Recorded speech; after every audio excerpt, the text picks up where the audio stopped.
Students, today we'll start with our next chapter, that is chapter number 6, banking. ठीक है, money हम लोगों ने पढ़ लिया है. अब हम पढ़ेंगे व्हाट इज बैंकिंग. तो process of money creation by the commercial bank. Commercial bank जो है वो मनी कैसे क्रिएट करते हैं. पहला, जो उनके पास कैश डिपॉजिट पब्लिक से आता है, these are called the primary deposits. उसके बाद वो एक क्रेडिट एंट्री करते हैं जहाँ पर वो कैश नहीं ट्रांजैक्शन करते हैं बट अकाउंट में क्रेडिट करते हैं, तो that is called the secondary deposits. वही primary deposit plus secondary deposit जो होता है that equals to demand deposits held by the people in the commercial bank. मतलब जो चेक्स इशू किए जाते हैं, जो चेक्स हैं, प्लस जो प्राइमरी डिपॉजिट मतलब कैश हैं, इन दोनों को जब हम ऐड करते हैं तो that becomes the demand deposits held by the people with the commercial bank. ठीक है, अब इसको अगर हम ऐसे देखें तो क्या होता है कि एक हमारा वर्ड अभी आप लोग आगे पढ़ेंगे, that is the CRR. CRR क्या होता है? It is the cash reserve ratio.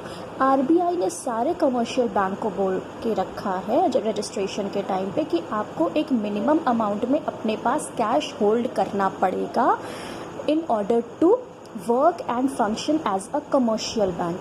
तो कोई भी एक परसेंट होता है जो RBI फिक्स करती है कि इतना सब कमर्शियल बैंक को अपने पास होल्ड करना है.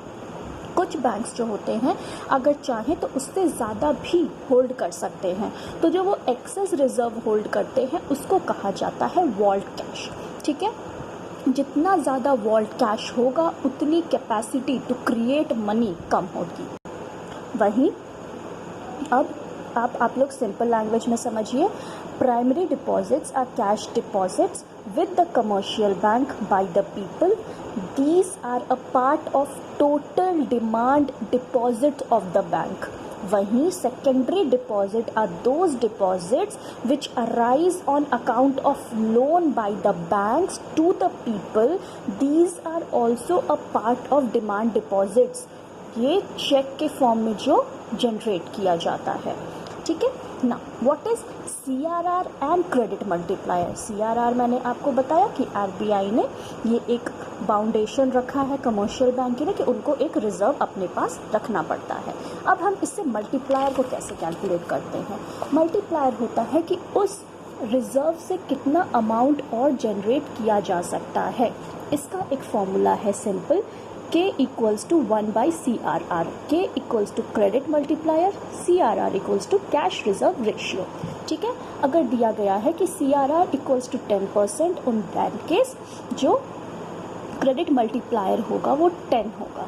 ठीक है, जैसे कि आप एक एग्जांपल से समझ लेंगे कि if cash reserves are 10,000, the commercial banks can create credit as per the following equation. ठीक है, 10,000 का अगर उनके पास कैश रिजर्व है तो 1/10% मतलब कि वो उस 10,000 रिजर्व से 1 लाख मनी जो है वो जनरेट कर सकते हैं, क्रिएट कर सकते हैं, इसको सर्कुलेट कर सकते हैं.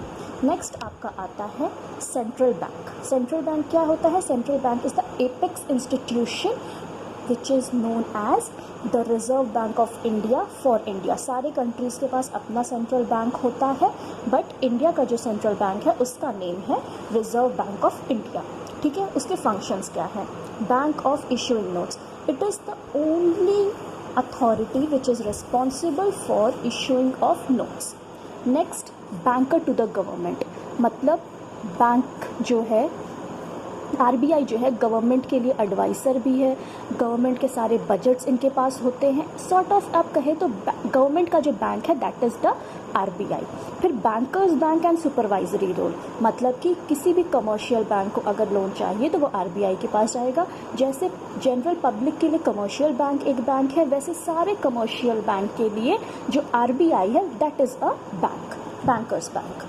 नेक्स्ट है lender of the last resort. मतलब कि कमर्शियल बैंक को कभी भी किसी चीज़ की ज़रूरत है तो वो सीधे आरबीआई के पास जा सकते हैं। अगर उनको कैश की प्रॉब्लम है, वो अपनी सिक्योरिटीज़ को बेच रहे हैं लेकिन उनके प्रॉब्लम सॉर्ट आउट नहीं हो रहे हैं, तो उनको अगर कोई भी लोन चाहिए, कोई भी एडवाइजरी चाहिए, तो वो सीधे आरबीआई के पास जा सकते हैं।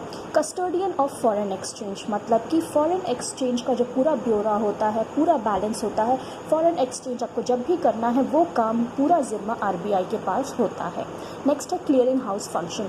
क्लियरिंग हाउस फंक्शन क्या होता है? हम लोग अभी एक दूसरे को दूसरे बैंक्स के चेक एक दूसरे को देते रहते हैं, तो वो जो फंक्शन होता है, अब हम अगर मेरे पास एक्सिस का है अकाउंट है और मैंने एसबीआई का अगर चेक रिसीव किया है, तो वो कैसे एक्सेप्ट होगा एक्सिस में?